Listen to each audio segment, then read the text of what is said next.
Danielle Smith, president of the Alberta Enterprise Group. I'm delighted today to be joined by the Premier of Alberta, Premier Jason Kenney, for an hour-long discussion. If you have some questions for us, we are live on YouTube, and I'll be monitoring the chat line, so feel free to send me questions as we go along. I did promise the Premier it would be a COVID-free zone. I said I'd take a drink of Jameson's as soon as anyone said COVID or variant or vaccine or social distancing or mask, but I'm going to break the first rules, Premier, and I'm just going to say it's a pretty big day. We've moved into phase 2 today. Tell us what you're expecting as more businesses in Alberta open up. Very happy to be at this point, and I want to thank Albertans for their diligence. I want to thank everyone that got the jab, that got vaccinated. Because of that, we reached the threshold for population protection through first dose coverage at 60% of the eligible population 14 days ago. We need that 2-week lag for those vaccines to have the full effect. And that's why we're able to proceed today safely into phase 2 of the Open for Summer plan. Let me just say one thing to your members, Danielle. Sometimes business people have been saying to me, shell-shocked after the last 16 brutal months of the uncertainty and restrictions and everything. They're saying, well, so it's open for summer, but what are you doing in the fall? So let me be clear. You heard it here first. This is the Open for Good plan, because by the time we get into the fall, let me just back that up a second to say this is stage 2. So it's limited reopening of gyms, places of worship go to 1/3 of fire code capacity. Bars and restaurants can do in and outdoor service for groups of up to 6. Retail goes up to 1/3 maximum. Movie theaters, auditoria, libraries, and a lot of other places like that open up as well. So go to the AHS website if you want to know the details. Up to 20 people can gather outdoors for social gatherings. Increases in the numbers for funerals and weddings. So all the details are online. And now, Danielle, we are racing as fast as we can get to that 70% first dose coverage. Unfortunately, things have slowed down a bit because the first dose demand is starting to taper, and we're only crawling up by about 0.3% on that key metric every day. So I want to say to your AEG business members and just anybody who's listening, if you've been holding back, just waiting, maybe it wasn't convenient or you had some doubts, but you still intend to get vaccinated, please do it now. We've got walk-in clinics, no appointments, no paperwork, all across the province. If you've been vaccinated outside the country, like let's say snowbirds in the States, we're now going to open it up so you can register that online, because we're going to get every extra number in the system we can, counting up to 70%. The faster we get there, then there's a 2-week lag to phase 3, which is complete opening. And I know that some of the nervous Nellies out there don't like this, but they've got to get used to the fact that vaccines work. The science supports that. We will be opening up fully at a level of population protection higher than anywhere else in the world that has opened up. If they could do it safely, we certainly can. And it's not just for the summer, it's for good. We know of no variants which are effective against the vaccines that are currently in play. The vaccines become the replacement for restrictions as the management tool for the virus in the future. Premier, you'll have to correct me if I'm wrong, but today may be the day that every business in Alberta is able to open in at least some measure for the first time since last March. Is there anything that's still left closed? Not off the top of my head. I think you're right about that. Like you've got festivals and grandstands. Speaking of, we know that we've got some big festivals and grandstands planned in the next few weeks. Are you feeling pretty confident that everything's going to go ahead as planned for Calgary Stampede? Yes, there's one issue we've been working on, Danielle, which is getting a national interest exemption from the federal government to relax quarantine and travel restrictions for international performers like rodeo athletes and officials. So the Stampede needs about 135 people, mainly from the US, cowboys and others, world-class athletes to put on the rodeo. And they're running out of time because if those folks don't get certainty on their ability to work at the Stampede next month, then they end up signing contracts with U.S. rodeos. So I've been spending a lot of burning up the phone lines with Ottawa this week, trying to get that national interest exemption. We've just been told that we've just got it, and we don't actually have the. I won't believe it until I see it signed.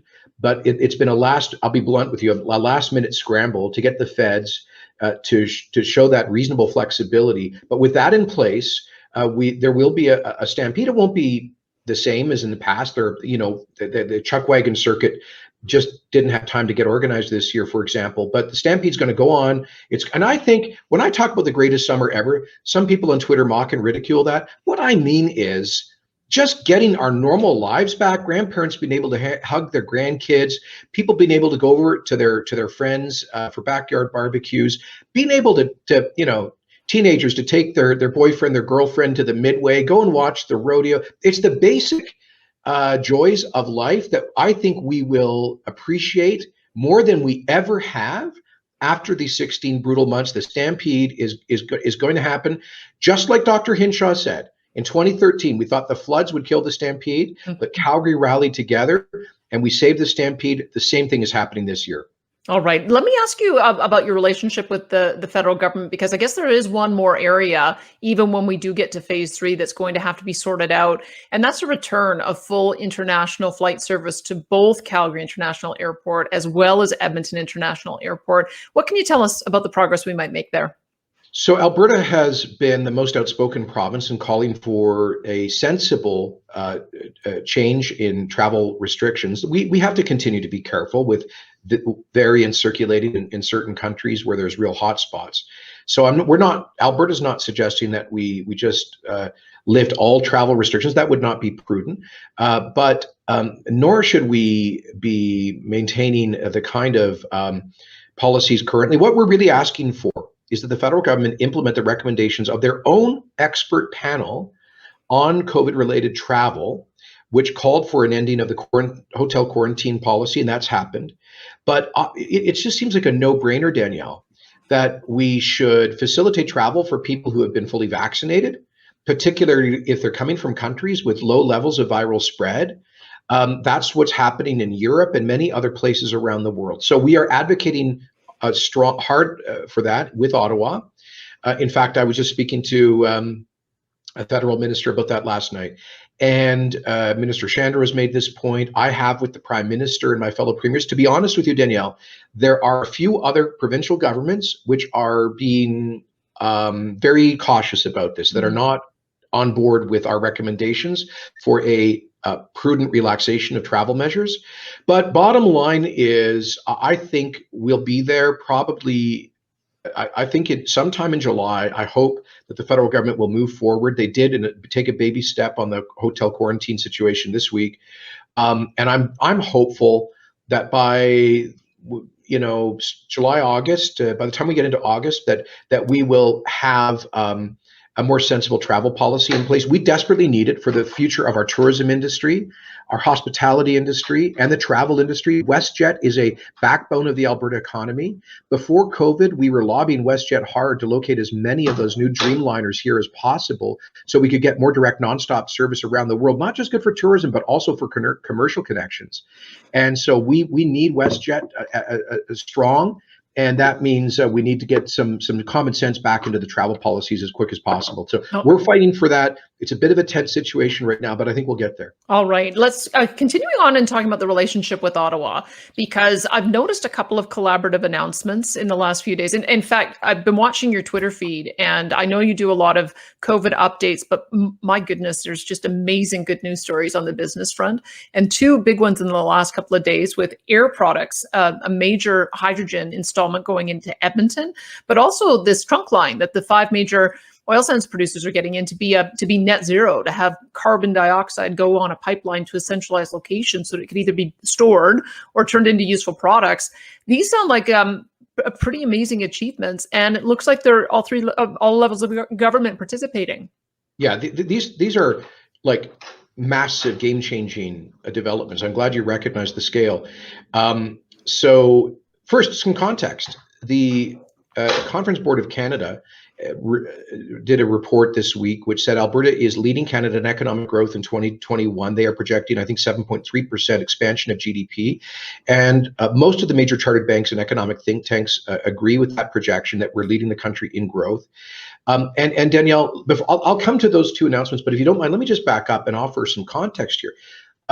This is the best year in the history of the forestry industry in Alberta, with incredibly good prices and capital shifting here from BC because they've overregulated their industry. We've cut red tape, guaranteed access to fiber, and we have some very exciting announcements coming up on forestry. They're just doing amazingly well. Agriculture, last year, second best farm gate receipts in history.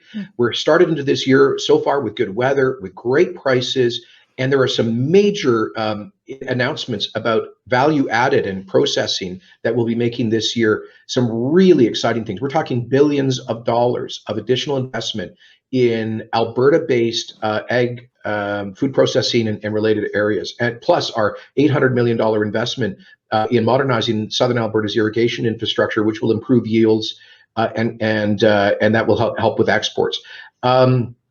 Venture capital, best year ever last year, and already in the first quarter of this year, we saw more venture capital activity in Alberta than we have ever seen in an entire calendar year. As you know, Danielle, venture capital is the fuel that behind the innovation tech sector, the startup companies, which are driving so much of global economic growth. So that is really good news because it was a lack of access to VenCap that was really holding back the information technology startups. We're seeing amazing activity in that area of startups.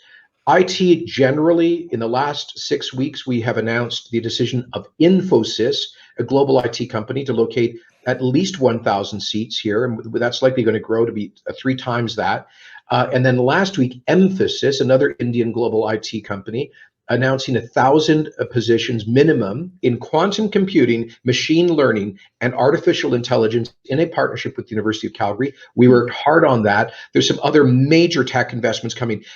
Danielle, we are living right now a transformation in the tech sector in Alberta, which is so exciting.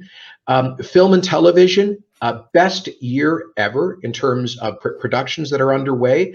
Doug Schweitzer and I will shortly be announcing formally the largest ever film or television production in the history of Canada that will be shot in a multi-year, multi-series production, creating thousands of jobs in Alberta. And I could go on, but the big industrial tickets here will be in areas like hydrogen, for example, a key part of our natural gas vision. And we have a natural hydrogen strategy. One way that we can ensure a future for our oil and gas sector by reducing emissions so those companies can access capital with increasing stringency on global ESG metrics, environment, social, and government metrics. We've got to work with them to reduce emissions. Hydrogen is a big play in that. So yesterday, Air Products, the largest hydrogen producer on Earth, made a massive commitment, $1.3 billion, going to create 2,600 construction jobs to produce hydrogen that will be consumed by the oil sands producers to help them reduce their emissions, to help them ensure access to capital.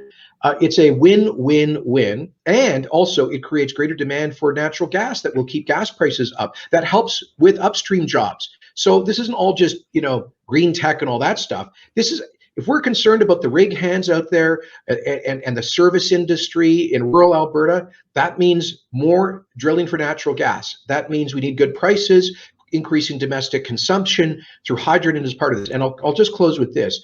We are at, yesterday's announcement was the front end of a hydrogen revolution that is coming to Alberta with our huge, abundant, and inexpensive natural gas feedstock, with our world-leading carbon capture, utilization, and storage technology, with the CCUS infrastructure that you talked about, like the Alberta Carbon Trunk Line, with our low taxes, our shrinking regulatory burden, all the good pro-business stuff, with the second best geological formation on Earth for carbon sequestration, we are, and with trillions of dollars of capital moving towards the nascent hydrogen industry, you are going to see, yesterday's announcement replicated several times over the next couple of years. It's very exciting. It is exciting. And the thing that I worried about initially, because I have interviewed the Green Party leader, Annamie Paul, before, and she seems to want to segregate hydrogen into different types of hydrogen. I'm not seeing that the federal government is doing that, though. I was pleased to see that not only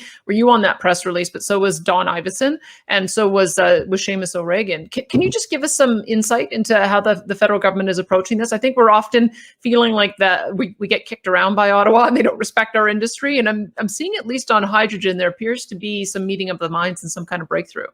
100%. And, I was saying to my caucus this morning about our relations with Ottawa that even in a dysfunctional relationship, you still need a relationship. You still, you might be a competitor or an adversary, but you still need to be able to find common ground and get things done where possible to your mutual advantage. They want to reduce carbon emissions, okay? That's their number one goal. Our number one goal is job creation and economic growth. We think we can marry the two with things like hydrogen. And you're right, some on the green left, they're just obsessed. It can only be green hydrogen, which basically means that the production is only done with renewable power, which is intermittent, all sorts of technical problems. The bottom line is we're open to green hydrogen if it works on a market basis, if people are going to invest in it. But the truth is, it is right now not scalable in an economic way. But blue hydrogen, there's a growing technical consensus across the world that blue hydrogen is becoming economic for large-scale production. It does require infrastructure, though. And when I say that, it means things like the carbon trunk line, because in the hydrogen process, they take off the CO2. The project announced yesterday is net zero CO2 emitting. So they take off the CO2 and they've got to inject it somewhere. They've got to transport it somewhere. And Danielle, I'm not sure if you were one of them, but there were a lot of people. I think you guys in Wildrose at the time were. There were a lot of people on the right, and I was one of them in Alberta, I'll admit it, who were very skeptical about the Stelmach government going into carbon capture and storage 10 and 15 years ago. It's true. It was untested technology that was not economical then. But the costs have cut it. The cost per unit of CCS has come down by about half over the past 10, 15 years. And that, plus the infrastructure we've built through the specified gas emitter regulation revenues, now the tier revenues, technology innovation emission reduction fund revenues, that has supported the Quest project out at Shell, other pilot projects, which are now getting scaled up. It supported the Enhanced Energy Wolf Midstream Alberta Carbon Trunk Line project. And with the announcement by the major oil sands producers yesterday of their collaboration, we can expect to see more major carbon infrastructure like that built. So I know I'm throwing a lot of concepts out there, but it all ties back to making large-scale blue hydrogen production economic. And we're very happy that on this, at least, the federal government and Alberta are aligned. Oh, I'm glad to hear that. Let me just go into the issue, though, of carbon capture and storage. I mean, you're right. I was skeptical about the Stelmach government's approach, but part of the reason was I thought that there would be, if you had far more companies collaborating and investigating, researching this area, you'd end up with more companies who would develop successful concepts. And I guess I'm worried now that why would we bury carbon dioxide? I'm hearing so many interesting ways that you can take carbon dioxide and turn it into useful products, whether it's for industrial minerals or fly ash for concrete, or whether it's for carbon fiber. Do you have some thoughts on that? Do you think that there's going to be a way to develop those industries? Yeah, 100%. But obviously, Danielle, it's not either or. It's both and. We can sequester huge amounts of CO2 while also supporting new product development using CO2, like all sorts of tech. You've named some of them, but carbon fiber holds enormous potential to be a game changer in all sorts of applications. There's a lot of good pilot projects in Alberta underway, some of it at our universities, and we want to be world leaders in that area as well. Let's make good commercial use. Let's add value to that CO2 that we capture. There's also great potential in direct air capture, which I'm not a technical. I'm far from being a technical expert on this stuff. I'm a generalist, but My understanding is that direct air capture today is kind of where CCUS was a decade ago, still fairly nascent, not yet economic, but holding great potential. And one thing, Danielle, there is a lot of money flowing around international capital markets, increasingly looking for a place in areas like green tech. And so there will be a big injection of investment in things like direct air capture and commercial applications of carbon. So I'm optimistic about all of that. But the bottom line is the oil sands companies have come together saying they're going to put up a lot of money. And we managed, you asked about our relationship with Ottawa. Well, our number one ask of Ottawa in this last budget was to have a generous tax incentive for investments in carbon capture, utilization, and storage, and they did commit to that. We won a victory in principle. They didn't lay out the details. There's a consultation process starting today, I believe, for 90 days on the details. We were disappointed that their budget language on carbon capture and utilization, CCUS, had a caveat that it could not be used to incent carbon capture that leads to enhanced oil recovery. For those of your members who are not familiar with this stuff, as you know, Danielle, enhanced oil recovery is where you take huge amounts of CO2, inject it into into depleted wells, typically, where there might still be a reservoir of oil, but it's not easily recoverable. What they do is, and I'm going to put this in just plain English, they inject it, and then they use that pressure to help recover abandoned oil reserves. So you end up and you end up with net zero or net negative carbon production of oil as a result. This can be very positive in the conventional basin.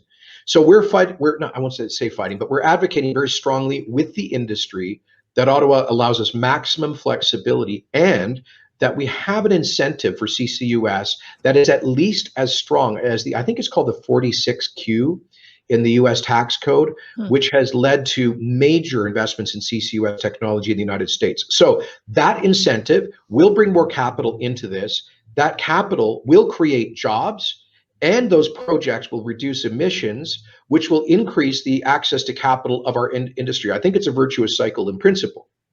Let's talk a little bit then about whether this has the capability to undo some of the damage of the extreme green campaign against our energy industry, trying to drive it into the ground with what they called the tar sands campaign. I know that you've got a public inquiry going on into that. I don't know if you can give us some idea of when the results of that might be revealed. But do you think that this type of approach has the opportunity to change the way the world looks at Alberta? Yes, well, absolutely. You know what? I think what happened, Danielle, starting about 15 years ago, when the tar sands campaign started, was a really highly coordinated, deliberate effort to tarnish the brand of the Canadian oil sands. And you remember those front page stories, National Geographic about 12 years ago, suggesting it looked like Mordor and all of that stuff. And it was all distorted. It was propaganda. But our energy companies, they're made up of brilliant engineers, scientists, finance folks, geologists. They're not political. They're not PR people. They're not communications folks. They are left-brained, linear, Cartesian, technical people. They don't think in the strange, right-brained, normative world of political communications. And they certainly, you know what? They think logically and they operate in good faith, and they couldn't imagine transparent lies being told and accepted. And so they never really engaged in the fight, I would say, right? And so we let a better part of a decade go by without pushing back. That's why we have as a government a fight back strategy. But increasingly, think about this, Danielle, if you recall, when the tar sands campaign started 10, 15 years ago, it was overwhelmingly focused on things like the landscape, the impact on air quality, water quality, wildlife, health impacts. It was about like all of those conventional, let's call them conventional environmental issues. They don't even talk about those things anymore because we have made continued improvement in reducing or improving air quality, reducing NOx and SOx and particulate.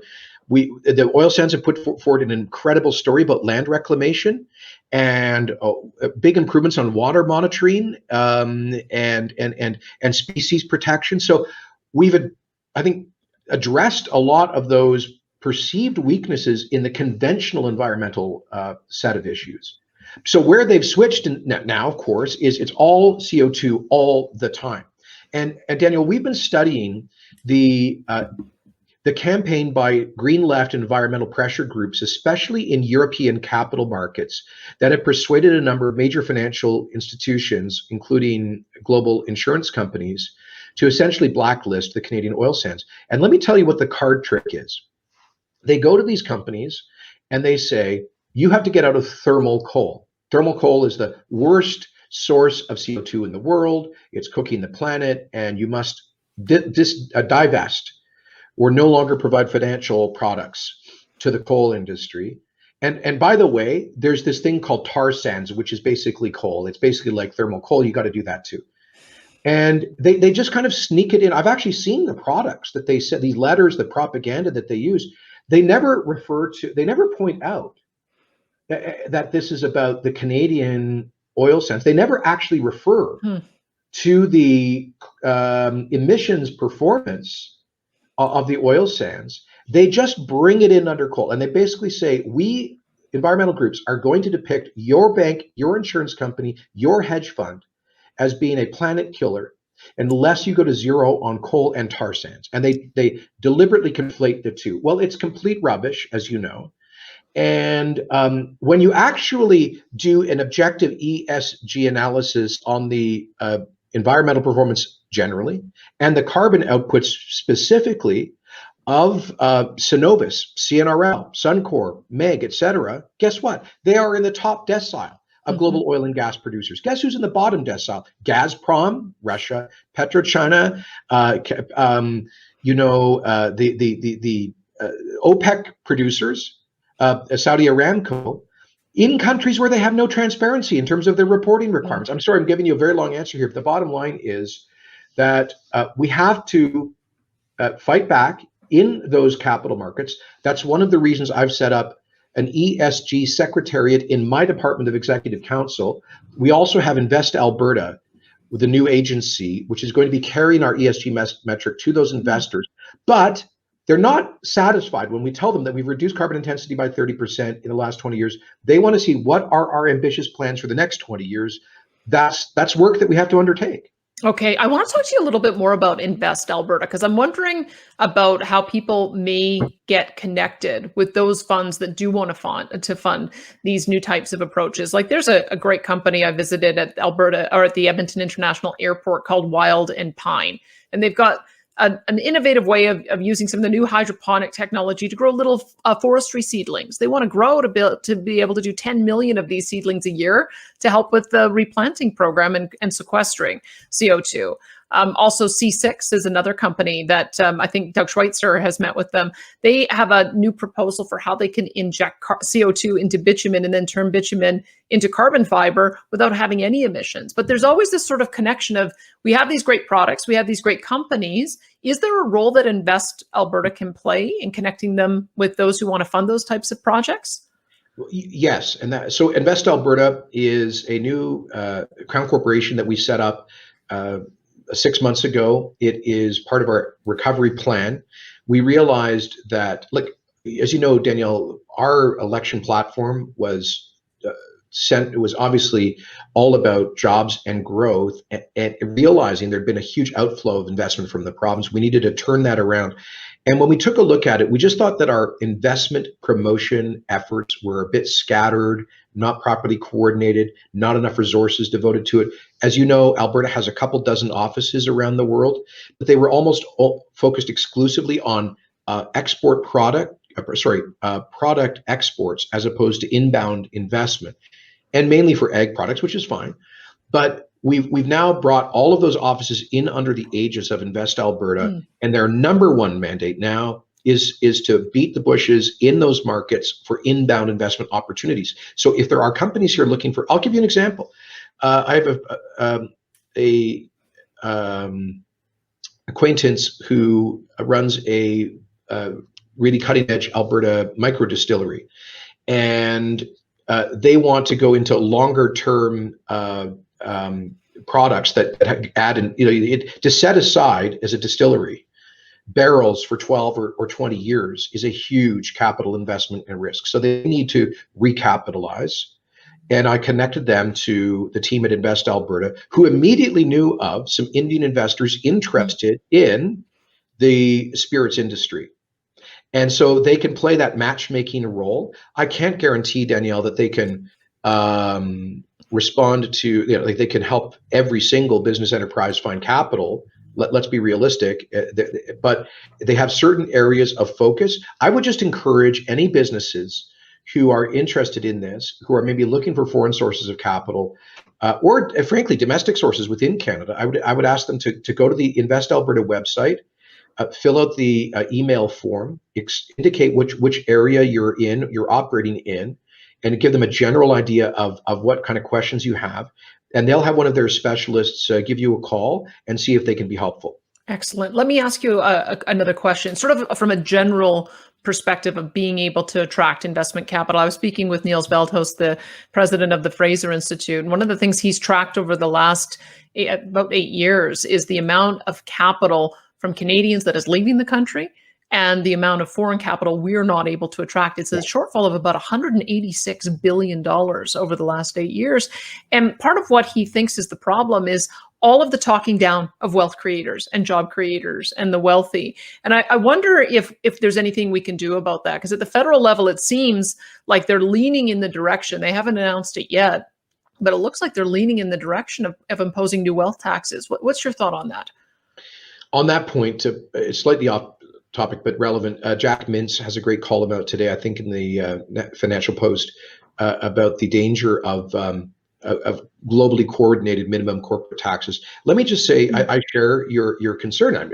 We've seen, look, the biggest flight of capital has been from the Alberta energy sector, and that was in large part driven by policy. The inability to get pipelines built, the price differential. All of those, the regulatory uncertainty. I'll just give you one example. Kinder Morgan, American company, was risking billions of dollars to build the TMX, the Trans Mountain expansion. And with just endless delays, politics and uncertainty, they said, basta, we're out of here, enough. And the federal government ends up holding the bag. I mean, we've got dozens of examples like that. That's $6 billion gone just like that. So there are a lot of reasons for it. One of them is regulatory uncertainty. One of them is just that attitude of discouraging wealth creation.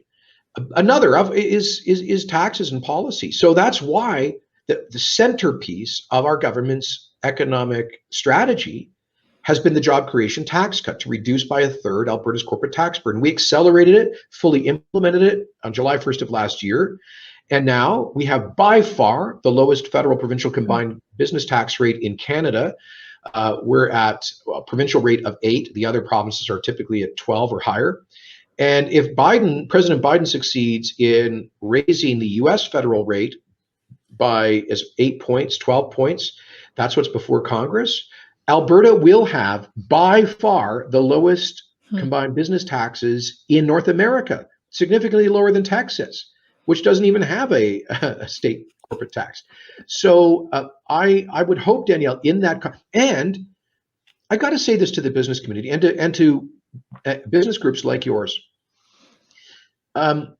please realize you have, like, our government is not perfect. We have made mistakes and we will make mistakes, but you have the most pro-business government in Canada, if not North America right now. You mentioned to me one other government in the world that is reducing rather than increasing taxes on businesses right now, and just raised their corporate tax rate, I think, by 8 points over the next 3-4 years.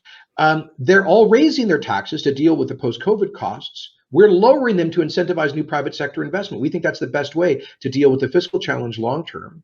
But also, Danielle, this government has cut about 120,000 regulations in 2 years. We are just under 20% reduction of the Alberta provincial regulatory burden in 2 years. We are well on track to hit our 1/3 red tape reduction target within our 4-year mandate. And this is adding up. Do you think all these new investments are happening by accident? I mean, I'm going to do a little bragging here. Sorry, apologize in advance. But yesterday, Seifi Ghanami, the president of Air Products, a massive global corporation, said, when asked by the media, the reason he chose Alberta for this big project, the hydrogen plant, is because, he said, quotes, Premier Kenney and his staff were so aggressive and made such a strong case for Alberta, we couldn't say no. So I'm sorry for being a little tooting our horn here, but I want the Alberta business community to realize we've got something going on. Let's be part of the momentum. Okay, let me build on that, because I'll tell you the frustration I hear from our members. I when I started in this new job, I called, I think I'm about 50 of our members that I've talked to so far.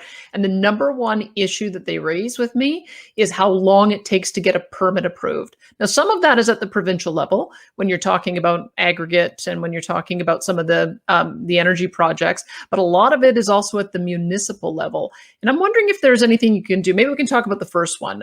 One of the examples that was given to me from a business owner who does work in the United States said that when they went to another jurisdiction, it's like they had a concierge service. So they had somebody assigned to them to walk them through the project, tell them what the tax incentives might be, tell them what the environment was like, help and give them some certainty that their project was going to get an approval one way or the other within 10 months. In fact, this one particular business owner told me that the governor intervened and said, we can do it faster than that. We can do it in 6 months. Whereas So the answer is we do too. We have that as well. We've replicated that, and that's part of the reason we set up Invest Alberta. So they do offer concierge service. That's what Mr. Ghanami was talking about yesterday. I am on the phone all hours of the day and night with CEOs, just who have active potential investment files, and the first thing I say to them is, are you having any problems? How can we help? Anything we can solve? I'll give you one example, or two examples.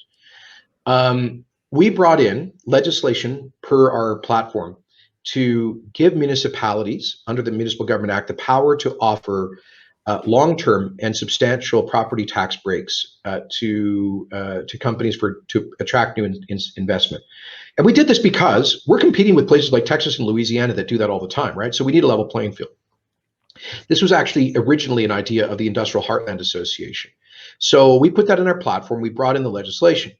I'm down in Texas talking to a major multinational about a potential huge petchem invest, like a $10 billion petchem project here. And the CEO said to me, or I think he's like number 2 guy, said, well, Premier, we appreciate that legislation. They said, first of all, your corporate tax cut has made Alberta competitive. So now we're seriously considering you because you brought that in. That's great. Your local property tax incentives, that's great, but it doesn't apply to machinery and equipment. So it's not terribly relevant to us because most of our tax assessment will be based on M&E. Is there any way you could change that?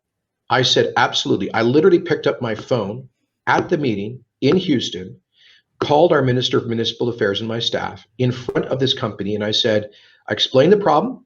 I said, I want this changed as quickly as possible. Danielle, we introduced an amendment to the Municipal Government Act within a week. Within a week of that meeting, we changed the law to include the tax incentive, to include M&E in the tax incentive. I'll give you, I could give you so many examples like that where we have acted in real time. And it's so impressive for those companies when we do stuff like that. So we have the concierge service, but I would really like to suggest, Danielle, that for one of your future virtual meetings like this, that we'll make available to you Grant Hunter, Associate Minister for Red Tape Reduction, Jason Nixon, Minister for Environment and Parks, because a lot of the permitting is there, and any other relevant ministers to sit down with your folks and work through any issues that are out there. I know that they have radically reduced permitting times, for example, water permits. I don't have the exact data in front of me, but we've gone from months to weeks on turnaround time there.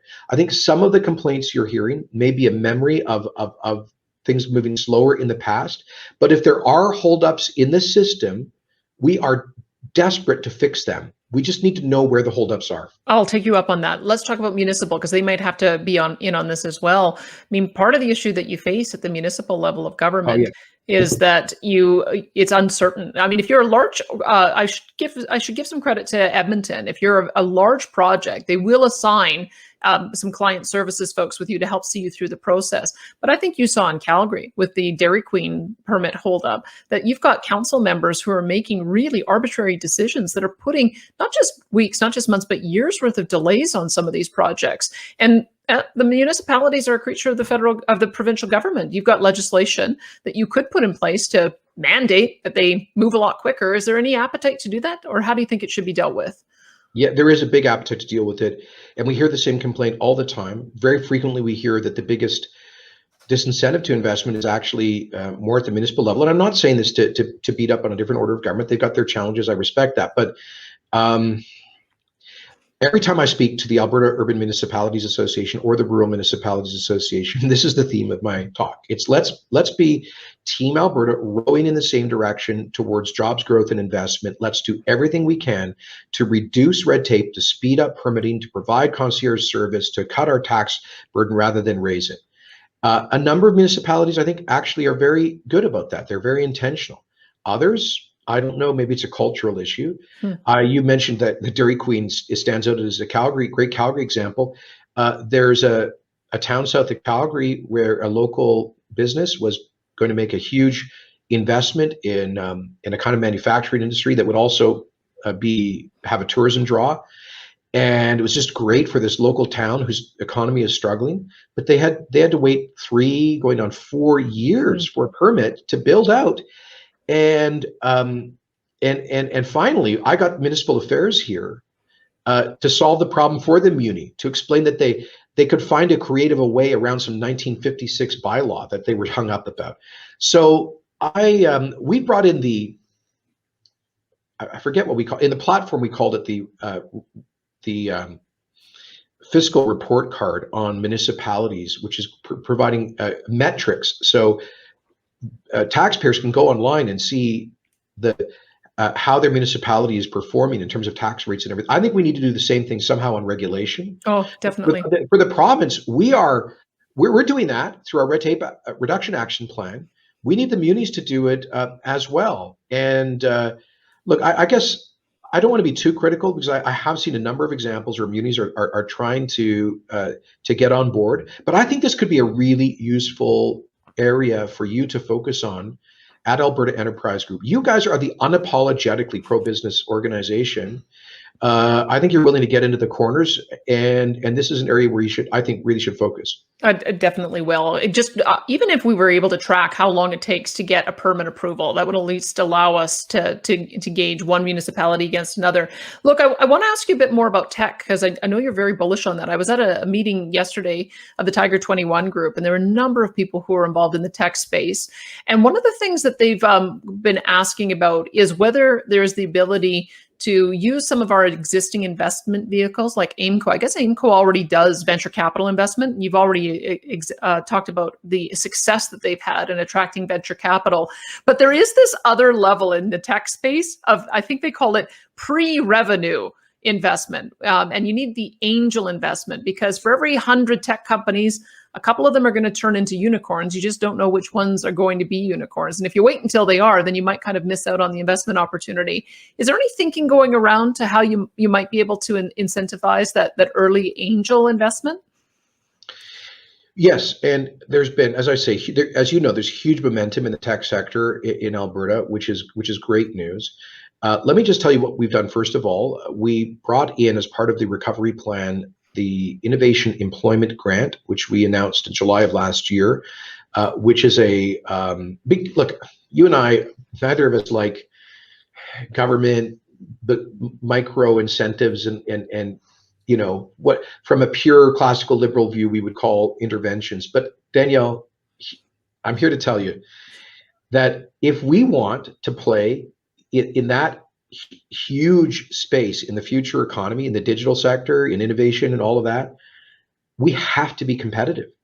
And lowering the general business tax rate was a key part of our strategy to give Alberta the best macroeconomic conditions for new investment. But the reality is, as you just said, these startups don't generate taxable profits for years.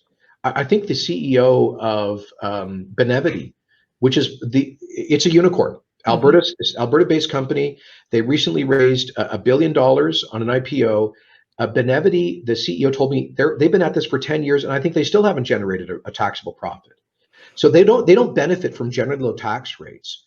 They need access to capital, and Danielle, we have to compete with BC, Quebec, Ontario, and these U.S. states that have lots of bespoke incentives for the startups that are in a pre-profit, pre-tax phase. So we had to make a decision as a government. We could either stick rigidly to like our purest version of classical liberal economics, or we could deal with reality. And we need to deal with reality. We need diversification. We need a future for oil and gas, but we need diversification. That means we need digital tech and innovation. That means we need startups. That means we need policies that incentivize companies that are not generating profits. So you're right about that. That's why we created the Innovation Employment Grant, which is a labor cost offset for them for every incremental job that they create, I think up to 100 jobs. We also recapitalized the Alberta Enterprise Corporation, which provides, it is a fund of funds. So they invest in venture capital funds who in turn invest primarily in Alberta. So we don't have bureaucrats picking individual winners and losers. They're just looking at overall performance of funds and their commitment to Alberta. We put 175 million additional in there. So I now think they have a revolving fund of around $500 million. AIMCO, their mandate is to maximize returns for pension holders. And I don't know, Danielle, we would be very reluctant to go in the direction of what Quebec has done with the Caisse de dépôt, which is their version of AIMCO, where they explicitly use it as an instrument of economic policy, of industrial policy, with all kinds of micro funds that support incentives. I don't know. What do you think about that? Well, I can understand why you wouldn't want to do that with pension money. I don't know that there's an answer to this. I'm just letting you know that this has been a hole that I've heard about since for the past 10 years of trying to find a way to give an incentive for those angel investors. And I don't know if I have an answer. That's why I was asking you if you did. We did commission a report from what we called the Innovation Working Capital Group, or Innovation Capital Working Group, excuse me. And they're the guys who came up with the idea of this Innovation Employment Grant that we've rolled out. There's another group that was led by prominent Calgary businessman and lawyer Brian Fileski that has come up with a series of recommendations addressing exactly the issue that you've raised and that we are actively studying, to use government talk. So we're looking at potentially more policy to support this area. Fabulous. I'll make sure that we give you some suggestions as you go through that process. You've mentioned India a lot, and I'm really quite interested because it always seems to me that in Canada, we're so focused on either America or China, and yet there's another huge market for us to either look at as a destination for our products or for inbound investing. And because you've mentioned it so many times already in our conversation, tell us what the opportunity is there. Well, it's obviously enormous.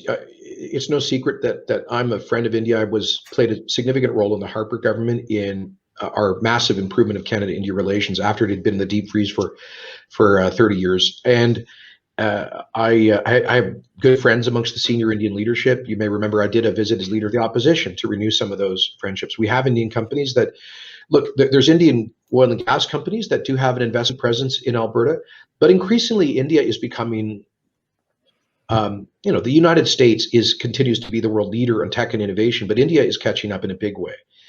And many of the world's largest IT companies, particularly in the IT consulting and services space, are Indian companies.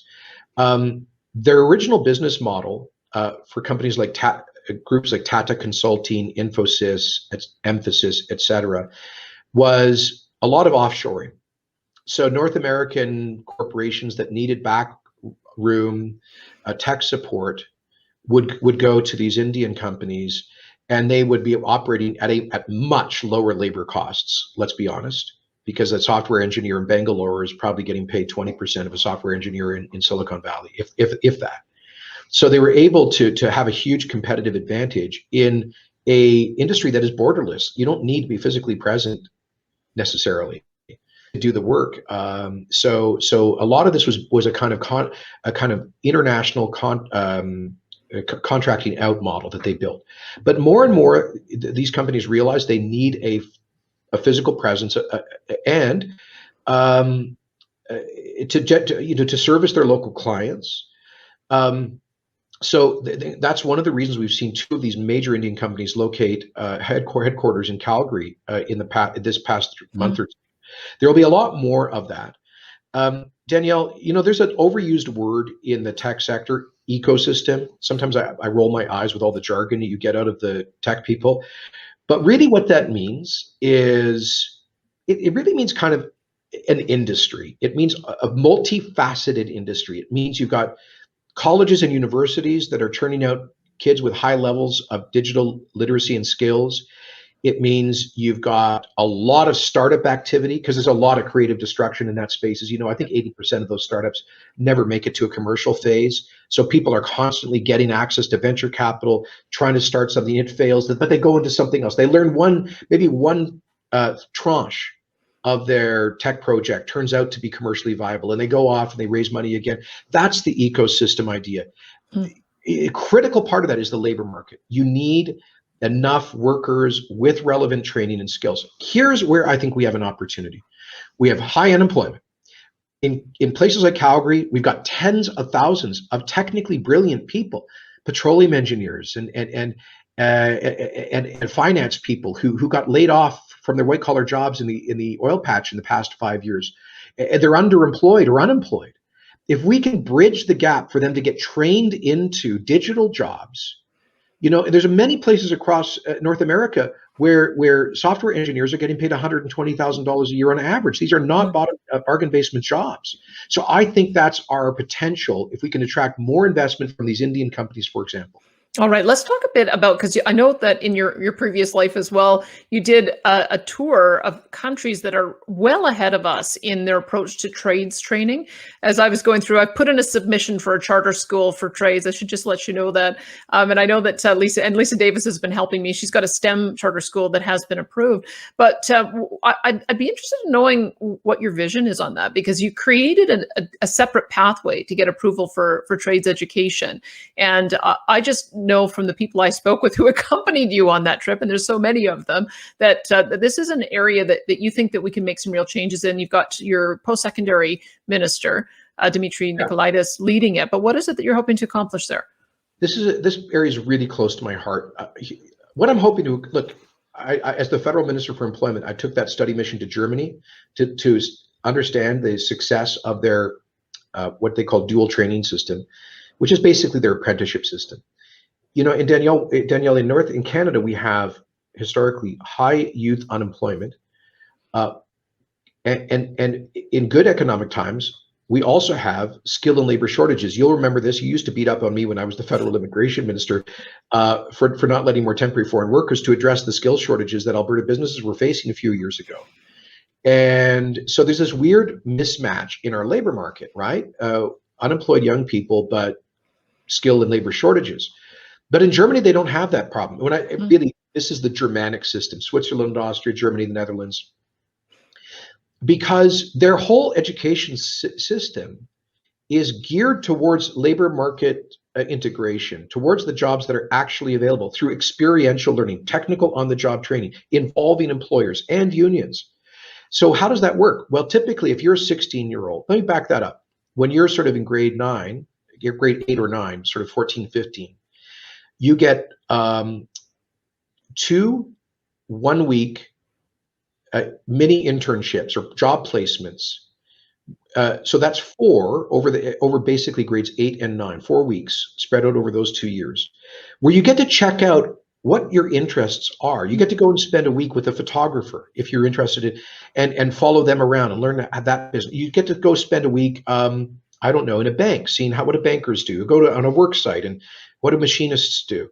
So they give real life job exposure to, like, bring your kid to work week, and so they can figure out where's their interest. And then by the time they're 16, sort of grade 10, they lock into an apprenticeship, which basically means 3 to 4 weeks a day in the workplace where they're paid modestly, but they're still paid, and 1 to 2 days a week in the gymnasium, which is basically the high school classroom. And that's a 3-year program. By the end of it, they graduate with a trade certificate, which is like our Red Seal in Canada. But here's the key thing in Germany.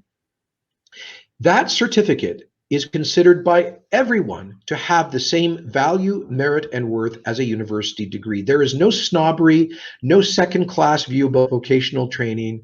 I talked to the top academic in Germany about their training system. He has 2 PhDs.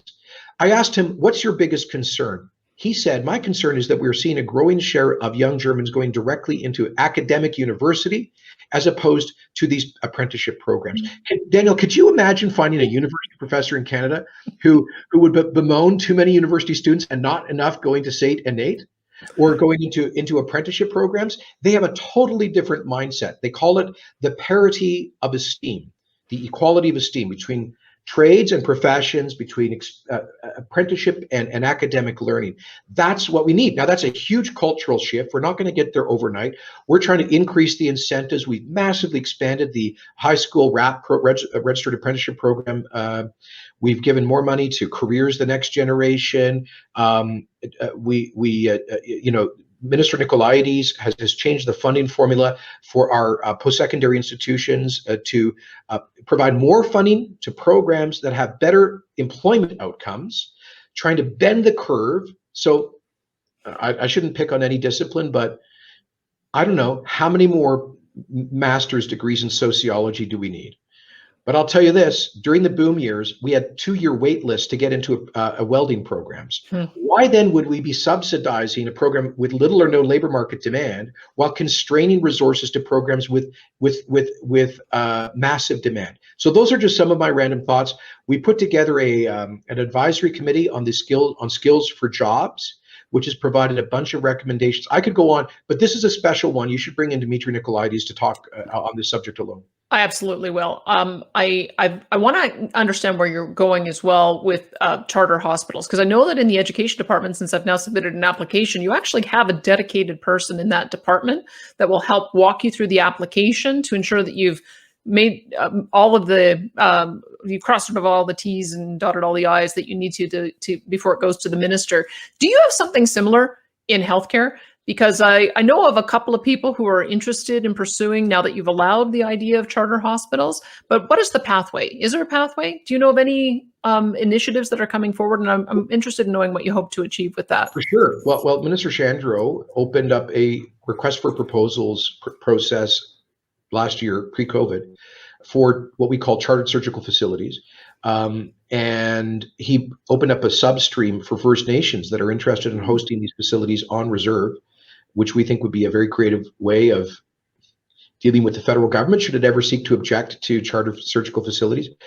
When we talk about charter surgical facilities, so let me just finish that thought. I'm sorry, Daniel. So the window closed for responses to our RFP, but I believe the health department would always be open to additional proponents if they're out there. Danielle, we had to kind of pause some of the work on that just because of the pandemic. Obviously, health became single-mindedly focused on combating the pandemic. But I know Minister Shandro will be coming back to that. Very enthusiastic. We've set aside money to expand surgical infrastructure and we have operating rooms and whatnot across the province. So what it really means is this. Saskatchewan led what they call the Strategic Surgical Initiative under the Wall government, and they invited dare I say it, privately operated surgical clinics, day clinics, to bid for government-insured surgeries.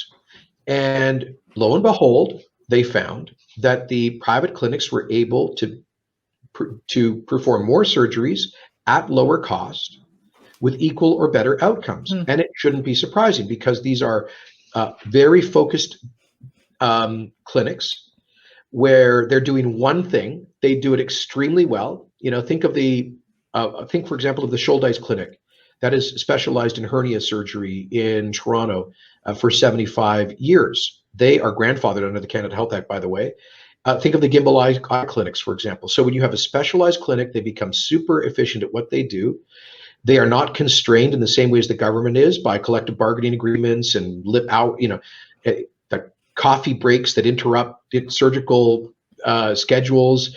They don't have to ration the use of operating rooms like we do in the government hospitals. So they're able to operate longer hours, greater labor productivity, more efficient, doing more procedures at lower cost. But Daniel, this is not privatization of healthcare, because at the end of the day, the payer is the government of Alberta acting as your insurance company. So you never take out your checkbook to get that. The government pays for it. But why wouldn't we want more surgeries done less expensively? It means we can reduce the wait times, which are brutal. They're brutal in this province. And here's our basic point. The patient must be at the center of our healthcare system, not interest groups, not political ideology. This, of course, is being opposed by all the usual suspects because I don't know, they prefer, I think, a quasi-union monopoly on the delivery of all services. That's not what Medicare means. Medicare means you don't have to take out your credit card to get service. But as the Supreme Court said in the Shuali decision, access to a waiting list is not access to health care. We have a moral obligation to give people the care that they need within a reasonable clinical time frame. And we are failing in that obligation right now. So we make no apologies for embracing the efficiency of the private sector in delivering publicly insured services like this. Okay, I know you have to go. You've been generous with your time. I'm sort of monitoring the comments that are coming in. I've got half of our people saying, thanks for staying on topic and talking about business issues, and the other half that are mad at me that I haven't made a punching bag out of you. You have faced a couple of challenges, and I'll tell you one of the things that I do hear from my members that they're quite concerned about.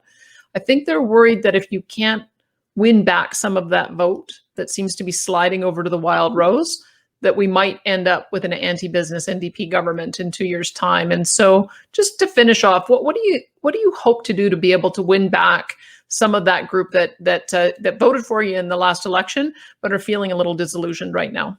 Well, Danielle, COVID has been brutal on all of us, on the whole province and the whole world.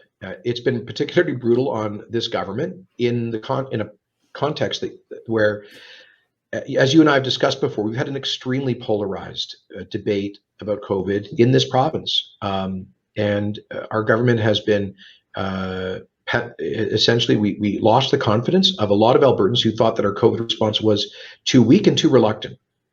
There consistently in the polling that we have tracked, there has been about 40%, sometimes more than 50% of the population who thought our government was too slow and too reluctant to bring in public health restrictions.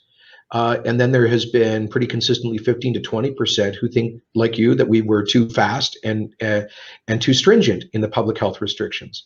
The truth is, we have tried with great care to navigate a common sense middle ground that would minimize deaths, prevent an overwhelming of the healthcare system, while also minimizing the very real negative impacts of restrictions. And in the process, we managed to tick off both sides. And that is, I think, at the heart of it.